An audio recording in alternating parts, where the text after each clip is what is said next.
Hey everyone, welcome to Love with Francesca, where we deep dive into relationships, self-love, and the empowering journey to authentic connection and healing. Today, we have a very special person that I was so fortunate to meet in Toronto before she flew away and moved abroad. Kendra, thank you so much for being here. Hello, everybody. I'm so honored to be on your podcast, Francesca, because I know we connected online and then we met back in Toronto. So Yeah. it's a full circle moment for us right now. Full circle moment. And when we met, it was so cool. I think I was starting to feel I was at the time where I was quite discouraged about this whole like building an online business thing. And we met and we just like immediately dove deep into a conversation about like alignment and spirituality and like the No, we did. universe. And I was like, this is really cool. Like, and then it just kind of reminded me, like, this is why you're doing this. It's to meet other people that you're aligned with, that are figuring it out and Yeah. are trying to, I don't know, get there, like wherever there is. And I loved our conversation because I remember like we stayed at the cafe until it literally closed. We were just yapping, time flew. I remember sending a voice note to one of my loved ones, and I'm like, I just connected to another beautiful soul. It was just so organic. It was so I'm full of life right now. And Yeah.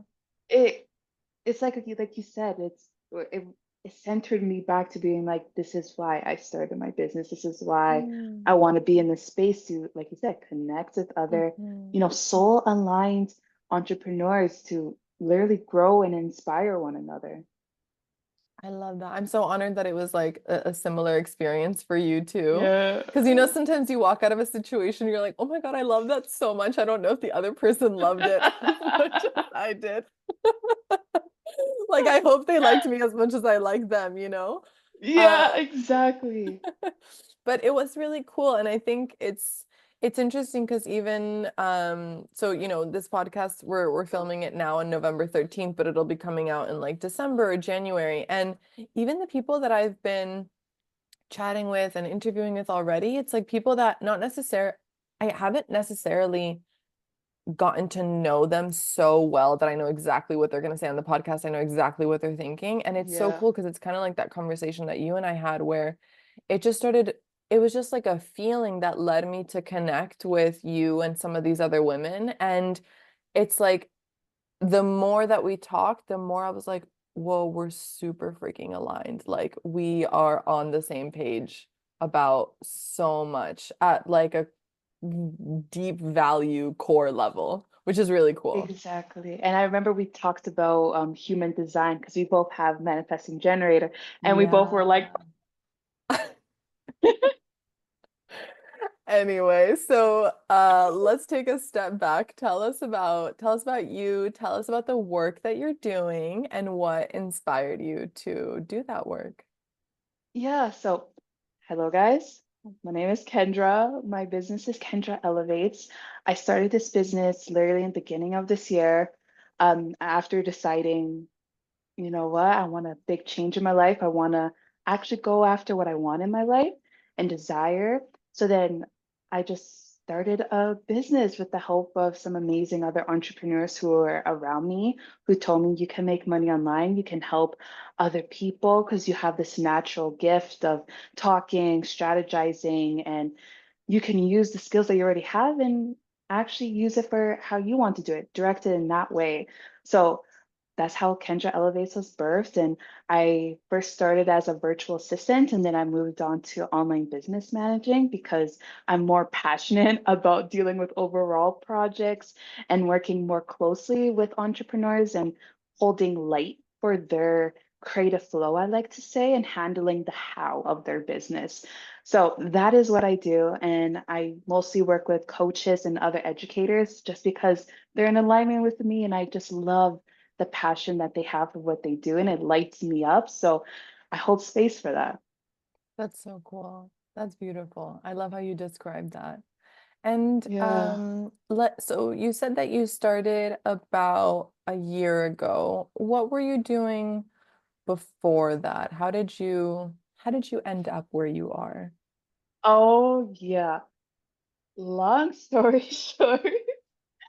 Um, so I was working in more of like a managerial world in the ballet school. So I was head of security at the time and like helping out in that field. And I was at the time very passionate about writing. So I was studying writing for a very long time at Sheridan College.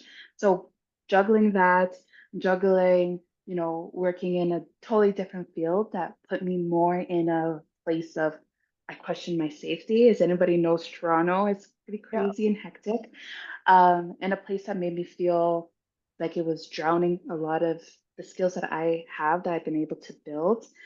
So I was like, I don't want to do this anymore. I was working long, long hours because I had a very strong limiting belief that I have to work extremely hard to not fail. I have to work crazy hours just to live. And that was what was pushing me. I was in survival mode, trying to juggle everything at the time. And a lot of that was triggered because when I was 20 years old, I did get, unfortunately homeless. I got Mm. kicked out of my family home and I was left with nothing, just two bags on my back. And I had no choice but to go to like a homeless shelter at the time. So I was juggling a lot of my hands, a lot of hours working and trying to study. And I just said, I don't want this life anymore. I don't want to keep living in the same pattern with these same limiting beliefs.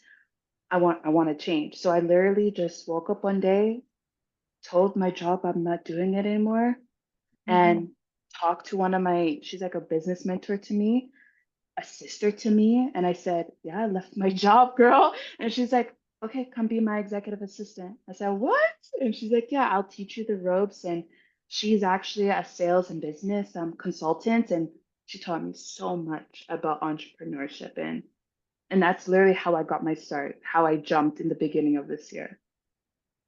Wow. Yeah. So I when know that you was a lot in a No, short oh my time. gosh. Thank you. Please, no, no. I so appreciate it. And I'm so sorry. I can't even imagine what you went through and how devastating that must have been and some of the things you Yeah. must have seen or experienced while you didn't have a home and circumstances that you had to be in. And at the same time, I really appreciate you sharing that.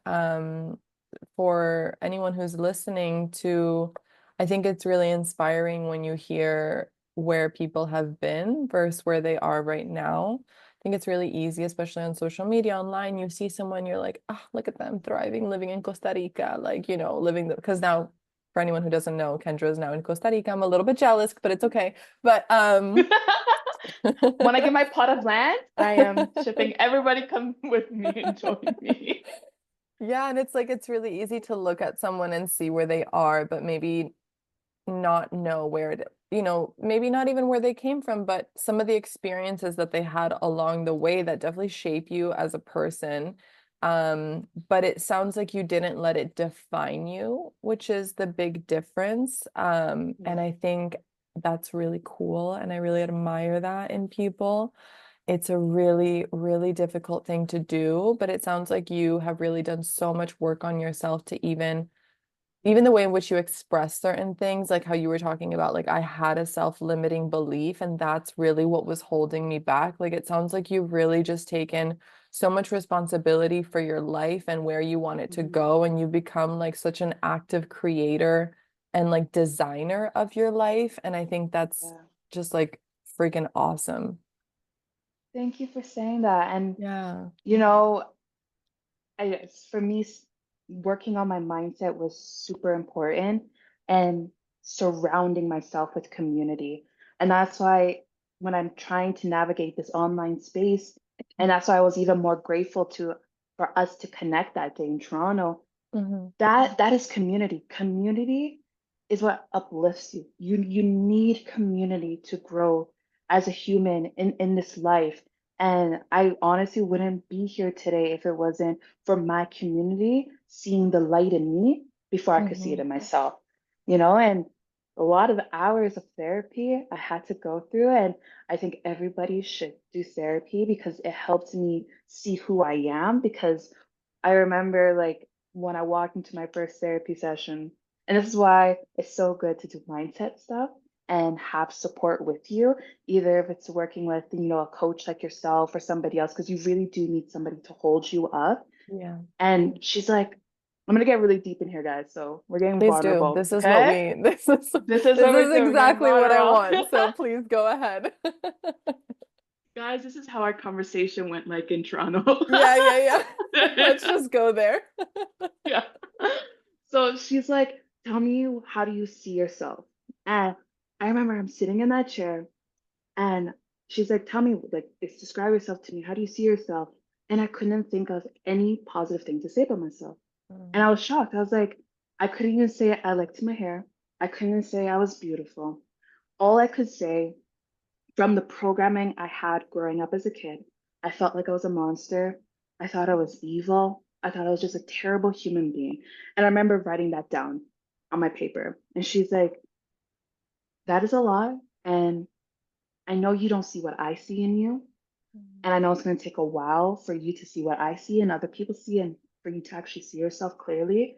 But let's try to find, other words to describe you like as a character. Okay, let's try to do that. Okay, so what are your beliefs? What do you believe in? And the first thing I remember saying, well, I'm not racist. I don't think that's good to be a racist person. And she says, that's the start.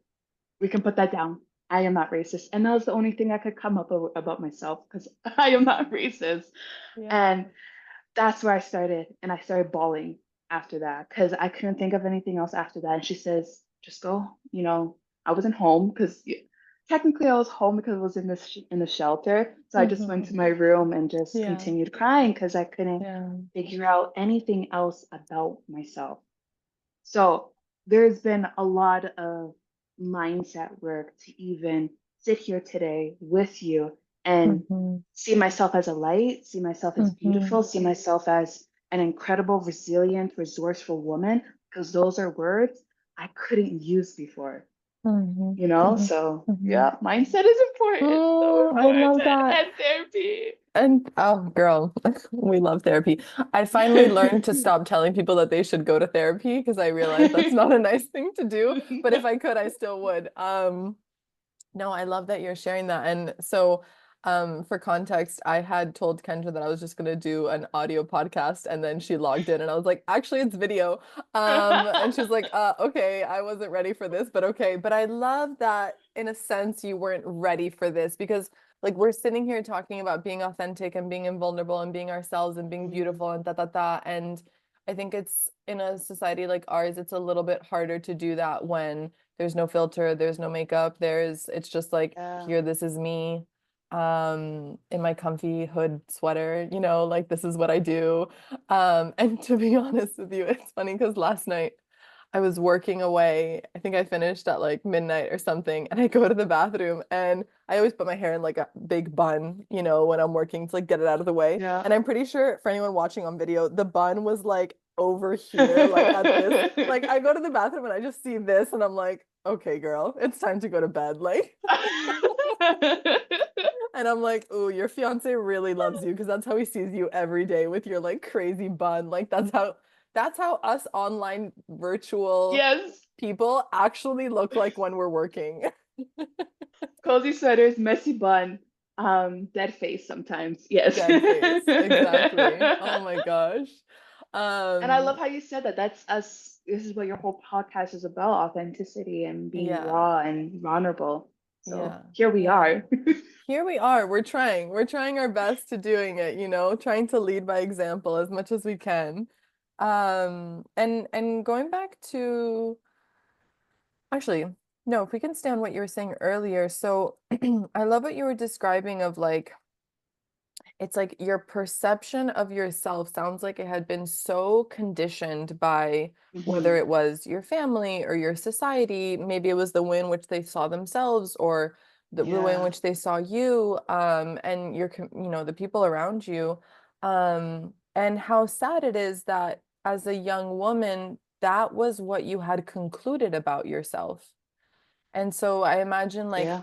in the self-work that you've done, a lot of it has been like peeling off the conditioning that doesn't belong to Hmm. you, that doesn't define who you are, and being like, okay, what's under all this like crap and gunk that exists that has somehow infiltrated the my identity and how I perceive myself as a person.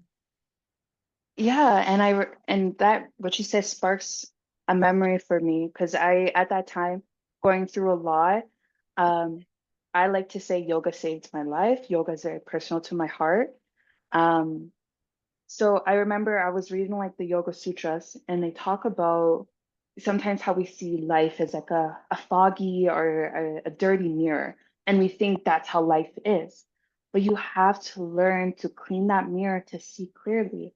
And Mhm. going through therapy, having, supports around me, supports that I never expected could ever come, Mhm. literally cleared that mirror for me. And I would love to share that, like, I remember the day, I had a lot of bad mental health when I was Mhm. unfortunately living at my mom's house when I was like 20 years old. Sometimes when you live with, unfortunately, like a narcissistic mother, it's a Mhm. very hard relationship to navigate.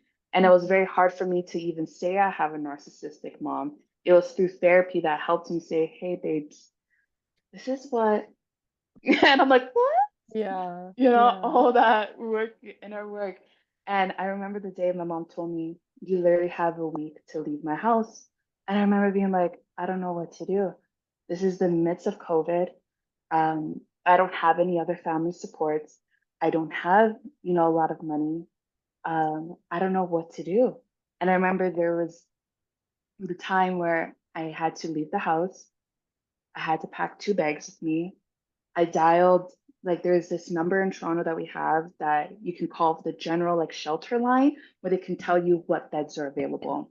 So I dialed that number and my voice is shaking. Like I was shaking every Yeah, part I of can my imagine. body because I had no idea what was going to happen. I had no idea if I was going to survive tomorrow. And I called the number and they're like, okay, we have this bed available in Covenant House, which is actually downtown Toronto. And they're just like, here's the bed, it's available. You can only bring 2 bags with you. I'm like, okay. So I got help from the only friend I had at the time that was available. They helped me get an Uber from like Etobicoke all the way to downtown Toronto because you only have 2 hours to get there before your bed's gone. So I couldn't take TTC at the time because No. it was COVID, buses are slower, and I'm like, I won't make it Yeah. in time to go all the way down to the heart of Toronto. Packed with my 2 bags, and literally to think of that time when I walked in that door, I had nobody.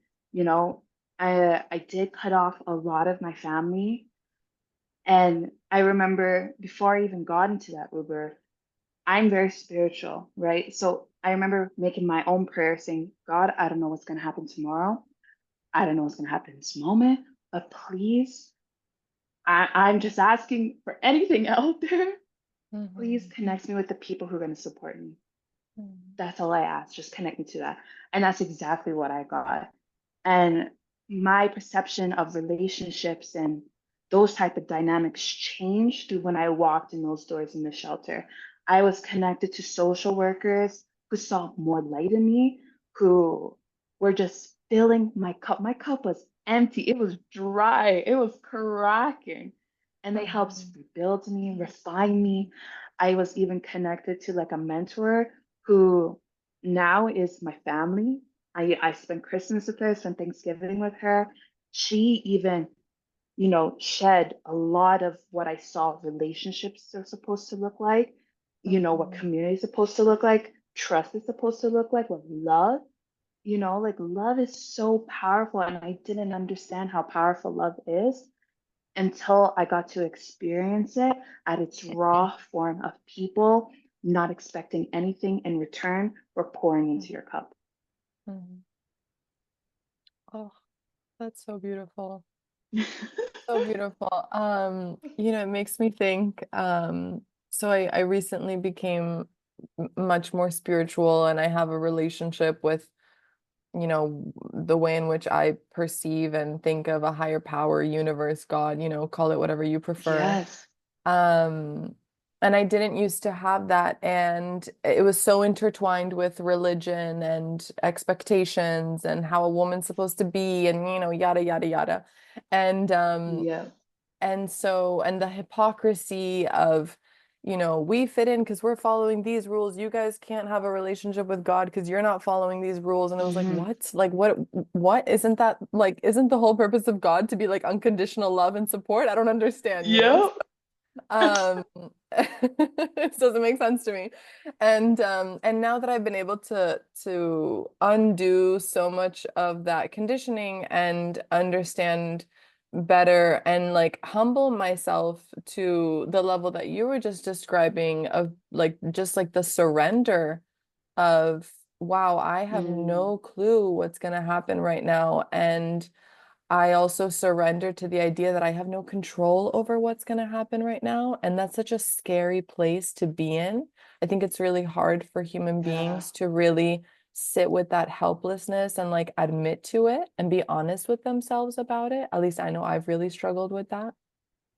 So I think it's Yeah. really, but at the same time, it's so beautiful the times that I think of in my life where I've made in some way similar requests, Yeah. of like, I give up, I surrender. Like, this is what it is. I don't know what to do in this situation. I don't really know who you are or what you do, but like, please show up for me because I don't know what's gonna happen Yeah. next. And it's a really scary place to be in. At the same time, even in your story, a few times you've mentioned like ways in which you've taken that leap of faith and how things worked out. And I think that's what I really admired in your story the Yeah. first time we were talking is like you gotta take that leap. If not, like you'll never know if there's anything there to support you. And you're always gonna Yeah. live with the idea of like, oh, but what if? And it's just like you just kind of gotta go. You just kind of gotta jump and then hope and pray that something catches you, you know? But like you Something really have to catches. surrender. Like you can't be like, oh, I'm gonna go dip my toe Yeah. in the water. No, bitch, you gotta jump in the freaking Yep. And speaking of like taking the leap of faith, like my yeah. mentor at the time, when I was coming to Costa Rica, she said this. She says the universe rewards grand gestures of romantic love. When you watch Oh, those movies and you see the people risk their whole lives, they risk something, the universe yeah. operates the same way. And when you're Mhm. able to show the universe a big, grand, romantic gesture, like, I am going to start a business. I have no idea how it's going to end. Or I'm going to move to this other country and have Yeah, full faith. That's yeah. when she said, like, the magic happens. Mm. And at this point, I wouldn't typically ask someone this question, but I feel like you'll understand what I'm trying to get at. But at this point, I almost, and I don't mean to minimize at all your experiences. At the same time, I Mhm. think of the leaps that you've taken, entrepreneurship. I remember when we spoke, you were going to move to Costa Rica. You didn't know anyone in Costa Rica. You had never been out Yeah. of Canada, if I remember correctly. And I was like, damn, girl, I've traveled all over Yep. the world. That's why I'm not scared of it. But if I hadn't gone anywhere, I don't know if the first trip I would take is like moving somewhere completely different. That's a big leap of faith, right? So, however, it sounds Yeah. to me like it's almost like in a sense like you were in that like literally like starting from the bottom position that most of us can only imagine or fear the idea of. So it's like once you start there and you've built up from there, I feel like there's less to be scared of because you're like, whatever, I've already been there. I already know how to be there. I already know what to do if I ever go back there. Like, I'm not scared of it anymore. I trust Yeah. myself to get myself out of any situation, Yeah. literally, even one of like, if I can say, like, one of the worst situations that we can be in this society, because you're so vulnerable when you don't have Yeah. shelter and housing. Yeah, no, exactly. That's my internal monologue. I'm like, before coming to Costa Rica, it was just a lot of like, talking to myself, my Yeah. own pep talks. And I'm like, Yeah. I already hit rock bottom. I saw how worse it can get. Yeah. How worse can it get now? Like, how much more? I've already hit rock bottom. I know what it feels like. What else can I do? And I remember one of like the social workers, she told me, when I was working with her, because I've had many social workers in there, because there's a lot. And Yeah. she's like, Kendra, you're at rock bottom. It's only Yeah. up from here. It's Yeah. literally only up from here. And I think that's something I hold dear to my heart is like once you hit rock bottom, wherever that is in your life, it's only Hmm. up from here. Yeah. And, for me coming to Costa Rica, I did decide to use my backpacks, so it felt like at the time when everything was going on, I had started with 2 bags, but I didn't have a choice of my environment. I Hmm. was just, open to whatever happened because I had Hmm. no Yeah. choice. Yeah. But now I have that choice, and I feel like doing this now, I'm closing a chapter of what happened to me a few years ago, and I'm Mm. able to take back my power again and just rewrite my life, rewrite my story in a new book. That's what it That's feels so like. beautiful. That's so beautiful. Yeah. And in a sense, I mean, again, not to minimize, but I'm just thinking about it at a more grand spiritual level, but like what a blessing in a way that you had a situation like that where it's like you literally you're at a starting point. Like you literally just get to be like, okay, where am I going to go from now? Like I can't go any deeper than where I am. I get to just design the rest of my life. I mean, obviously you need a lot of support to be able to do that, and Yeah. it sounds like you had that. Um, but yeah, it's like, okay, well, F it. Like, let's build the life that we want to live now. Like, I work with a lot of people who are unhappy in their careers and they feel so trapped by this like golden cage of like, the salary, and now they have to maintain the home, and now they have to like maintain their Yeah. lifestyle and all this stuff. And in a sense, it really is like the expression, it's such a golden cage because okay, yeah, you have all this stuff and material and beautiful Yeah. stuff around you, but you feel so unfulfilled, so unsatisfied. Your mindset is so blocking you from developing a career, passion, vocation, call it whatever you want, like for your life. And you're like stuck in this like environment that doesn't even align with you. And there's a lot of people that experience burnout or they feel empty or they feel Yeah. unfulfilled. And they're like, oh, but I can't stray because then like I'm not going to fit in with society. But it's like for you, you're like, I already didn't fit in with society. Like I'm going to go build my life now. Like done. I don't need to try and impress anyone. I don't need to try and be perfect for anyone. Like Yes. I'm already here. I'm already like at the lowest point. I'm just gonna go build now. Literally. And that's what Yeah. everybody was telling me. It's like you can, and I believe you can start fresh at any point. It's up Hmm. to you of how much you're willing to let go of. Um, Yeah. and that is all up to the individual, how much you're willing to let go of, because your life, you talk about this golden cage. And Hmm. trust me, just because you have it today doesn't mean you're going to have it tomorrow. Hmm. Life changes in a snap. And just as it can get as bad as it did for me, or it can do for anybody at our lowest, Yeah. Yeah. it can also, in a snap, become amazing and so fulfilling. Yeah. So That's so I think true. that's so important to like keep in mind.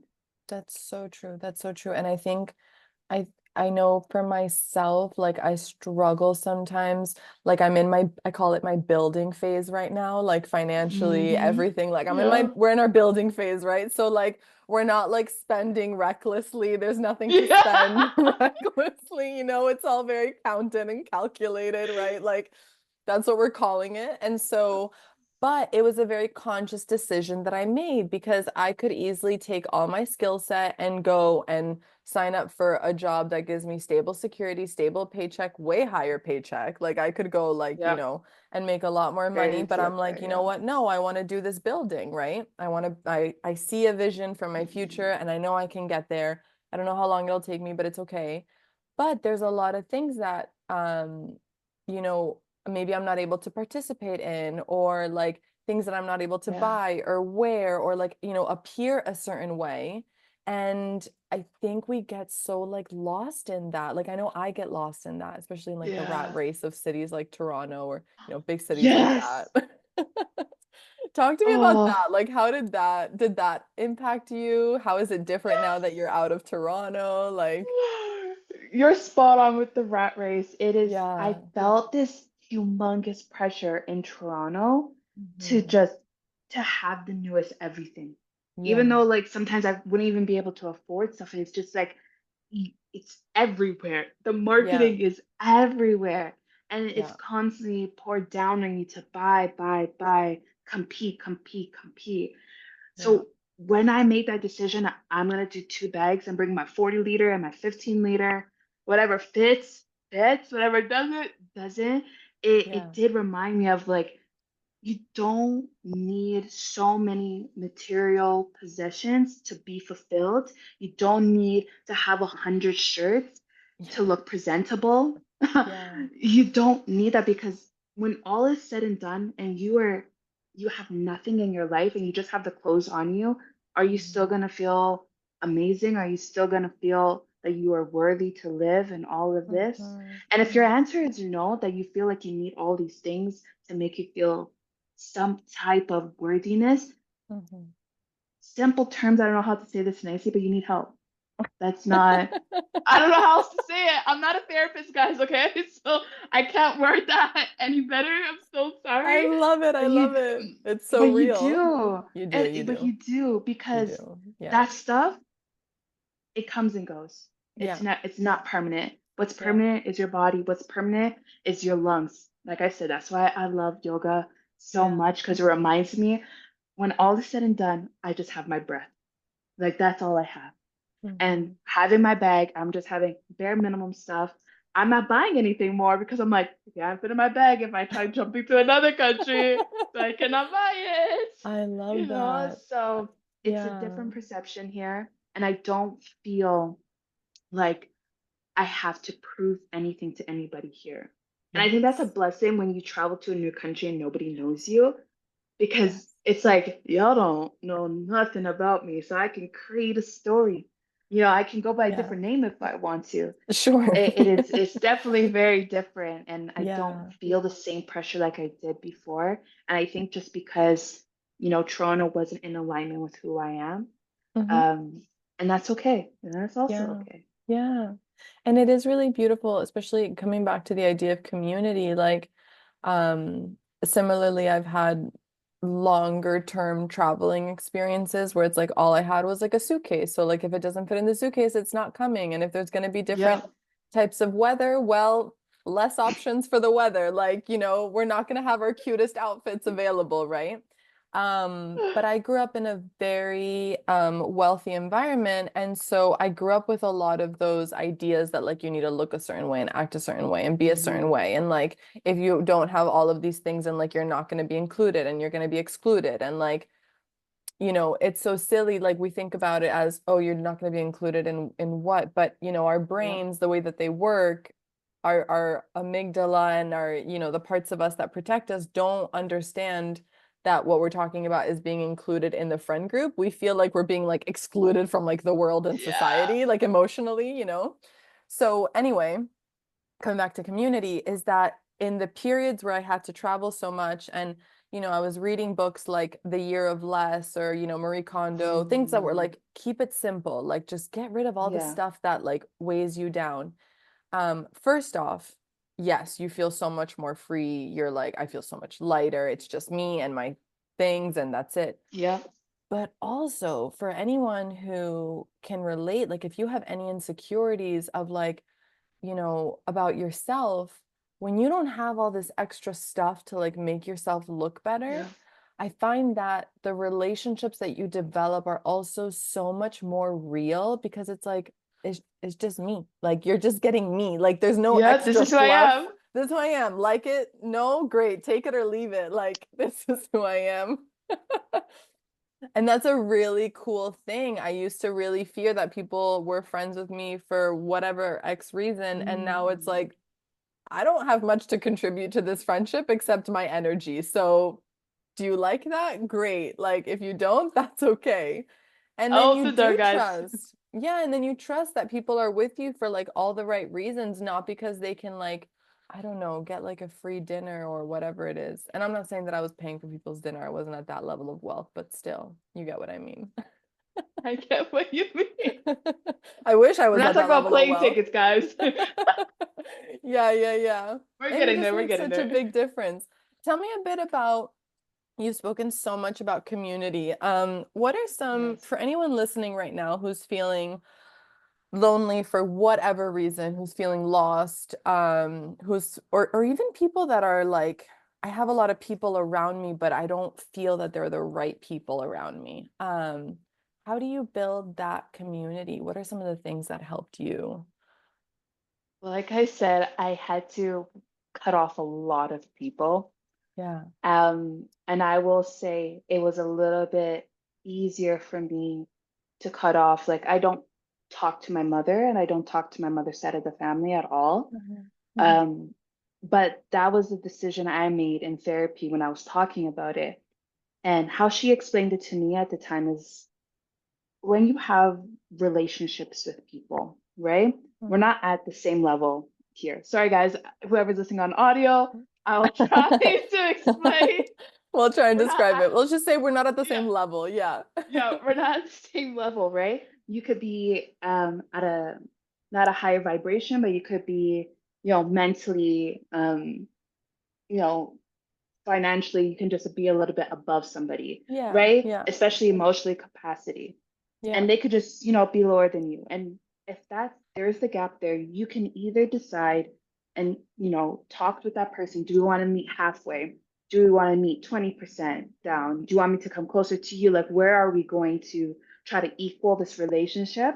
And Mhm. what are those terms and what do they look like? Mhm. For me, when I was going through cutting off the people, I said to myself, and I said to my therapist afterwards, I realized, for example, with my mother, I don't want to meet halfway anymore. I don't want to Mhm. go down to her level anymore.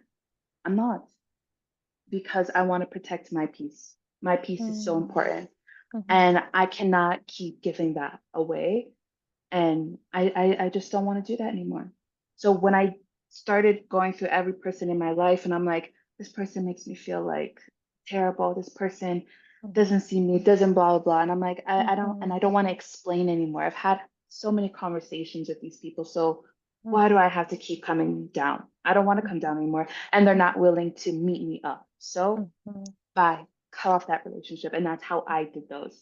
And Mhm. I realized for me, when you take out space from what's, keeping you from honestly attracting and being near other people who are going to see you, they're going to Mhm. come around a lot faster because now you can see clearly.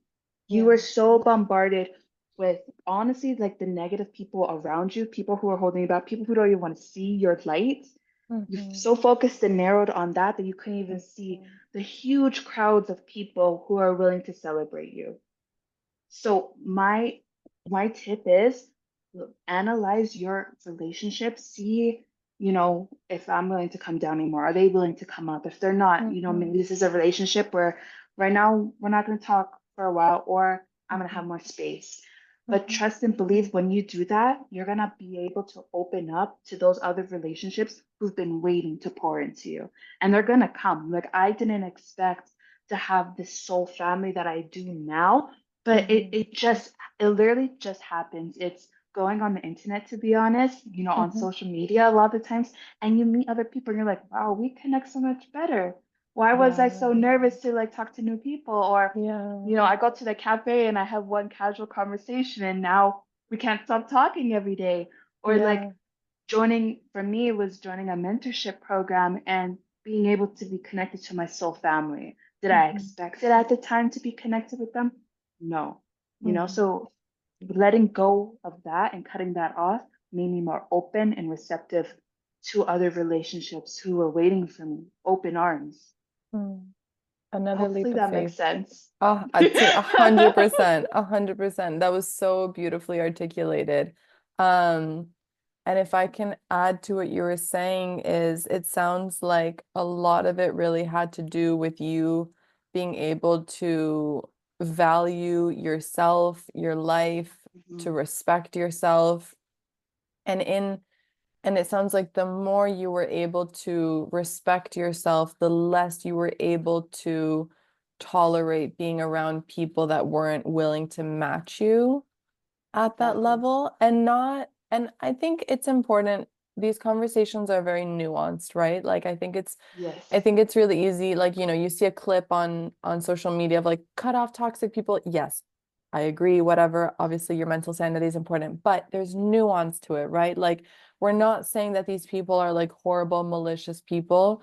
It's just Nope. saying like, listen, if someone isn't maybe not maybe not because they don't want to, but if someone's not capable of accessing, because there's one thing, therapy is available, but there's a difference between therapy being available and you being able to access it. Like you being able to Yes. actually go and put yourself in a position where you can talk to another human being about what's going on with you. So, with that being said, I think it's really beautiful because it's like the way in which you're describing it isn't like these were horrible people and they're bad for me. It's just like, listen, I love and respect them, but I also love and respect myself. And if I have to choose between loving and respecting myself and loving them, I have to choose myself always. Yeah.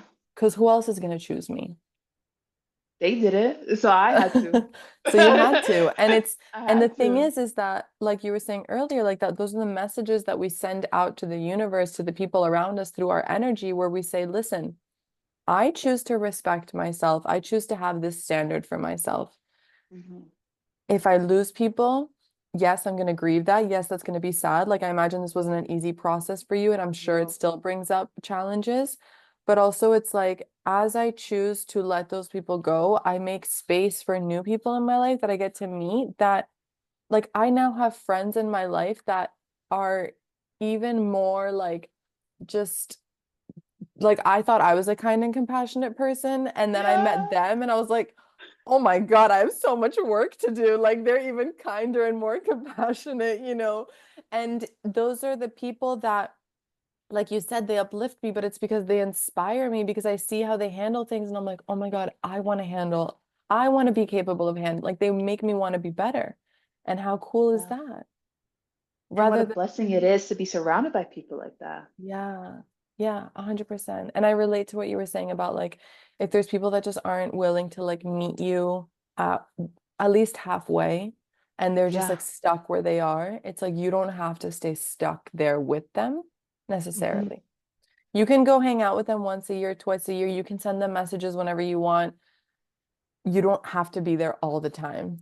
And there's nothing Exactly. wrong with you if you're not capable of staying stuck with them. Or wanting to, Yeah. I think I grew up with this mindset and being told that you always have to meet people where they're at.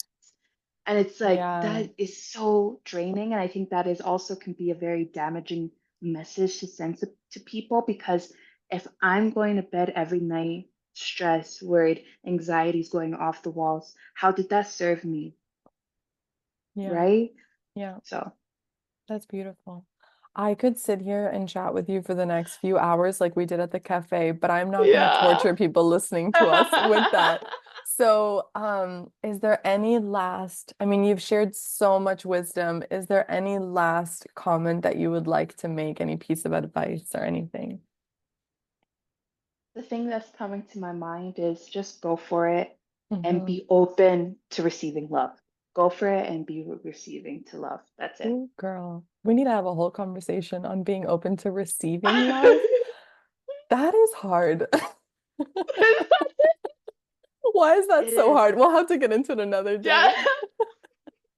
Part two, guys. Part two. Part two, how to receive. No, honestly, I've been working on that for about a year now, and I was like, whoa, this is a whole new level of like learning to love yourself and feeling like you're worthy and deserving of receiving. It's Oof, like the next exam. literally. Oh my gosh, thank you so much for being here. Where can people find you? You can find me on Instagram and TikTok at Kendra Elevates. So that's Instagram and TikTok at Kendra Elevates.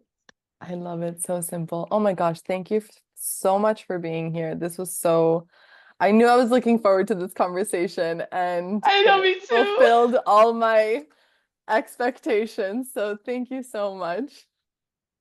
And Thank you. to anyone who's listening, please go check out Kendra if you need any support in your business, but also if you just want to follow an incredible human on their life journey.